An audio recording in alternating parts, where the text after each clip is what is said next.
25শে জানুয়ারি নোদাখালীতে যুব তৃণমূল নেতাকে গুলির ঘটনা ঘটেছিল আর সেই ঘটনায় 5 দিনের মাথায় গ্রেফতার মূল চক্রী সহ 8 জন। শুটআউটের 5 দিনের মাথায় মূল চক্রী সহ 8 জনকে পুলিশ গ্রেফতার করলো। পুলিশের জালে মূল চক্রী সুবোধ ওরফে রবীন্দ্রনাথ নস্কর নোদাখালীতে গুলিবিদ্ধ হয়েছিলেন 25শে জানুয়ারি যুব তৃণমূল নেতা। ব্যবসায়িক শত্রুতার জেরেই খুনের চেষ্টা পুলিশের পক্ষ থেকে, এমনটাই দাবি। আমরা যেটা পেয়েছি যে এখানে যেটা সুবোধ বলে যে আছে, ওর এলিয়াস, ওর নাম হচ্ছে রবীন্দ্রনাথ নস্কর এলিয়াস সুবোধ। এর সঙ্গে একটা যে ব্যবসায়িক শত্রুতা আমরা বলতে পারি, একটা টাকা পয়সা জনিত শত্রুতা, সেইটার কারণে হি actually hatched up the plot and got it executed through যে মূল আসামি, সে হচ্ছে শোভরাজ কাজী এলিয়াস রাজ। তো এও একজন রিপুটেড ক্রিমিনাল। 8 জনকে আমরা এখন পর্যন্ত অ্যারেস্ট করেছি, তাদেরকে সব রিমান্ডে নেওয়া হচ্ছে, জিজ্ঞাসাবাদ করা হচ্ছে। আরও 1-2 জনকেও আমরা যাদের কমপ্লিসিটি আছে সেটা আমরা we have been able to identify them, এবং খুব দ্রুত 1-2 দিনের মধ্যে হয়তো আরও একটা অ্যারেস্ট হবে এবং this case is more or less sorted. Palta থেকে প্রয়াগরাজে গিয়েছিলেন বন্ধুরা মিলে। চূড়ান্ত বিশৃঙ্খলা রয়েছে, অব্যবস্থা রয়েছে, আর তার মধ্যেই পুণ্য স্নান সেরেছেন কোনো মতে।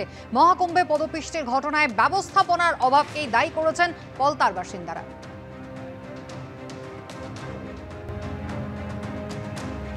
কয়েকজন বন্ধু মিলে গিয়েছিলেন সেই পুণ্যার্থীরা, শেষ পর্যন্ত পুণ্য স্নান করতে পেরেছেন, যদিও ব্যবস্থাপনার অভাবকেই তারা কিন্তু বারবার দায়ী করছেন।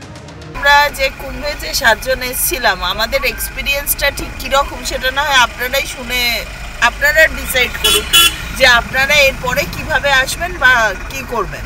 কালকে আমরা বন্ধুরা মিলে যখন কুম্ভে বেরিয়েছি, হাঁটা শুরু করেছি, তখন আমরা জানতাম না যে আমরা হারিয়ে যাবো, আমাদেরকে এরকম এক্সপিরিয়েন্স হতে হবে এই জেনারেশনে এসে।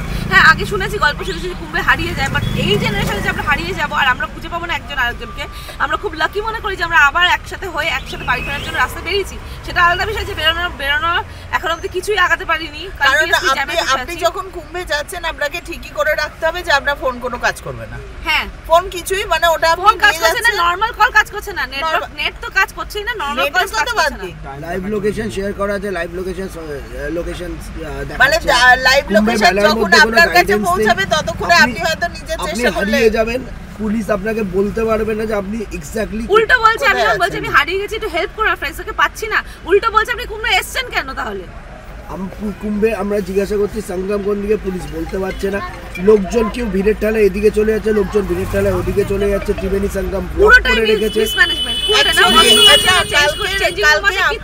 আমরা যেটা ফেস করেছি, আমরা কেউ জানতেই পারিনি অ্যাকচুয়ালি সংগ্রামের মানে জায়গাটা কোন দিকটায়, কারণ জায়গাটা পুরো ওরা বন্ধ করে দিয়েছিল, এবং আমরা মানে গঙ্গা যেটা নর্মাল গঙ্গা স্নান সেটাকেও কেউ সঙ্গম বলে দিচ্ছে যে এদিকে যান ওদিকে যান। অ্যাকচুয়ালি ওখানে কেউ নেই যে আপনাকে একটু গাইড করে দেবে। একটা ম্যাপ দেওয়া নেই, রাস্তা মধ্যে পয়েন্ট আউট করা থাকবে কোথায় কি আছে, কোথায় আখড়া আছে, কি সেই লোক সেরকম ভাবে সেটা আছে, সেটা পার্টিকুলার কিছু জায়গা লোকজন চোখের সামনে স্ট্যাম্পেড হচ্ছে, লোকজন চোখের সামনে হরেবল কন্ডিশন, বিশ্বাস করবে না কোথায় ব্লক করে দিচ্ছে, কখন ব্লক করে দিচ্ছে।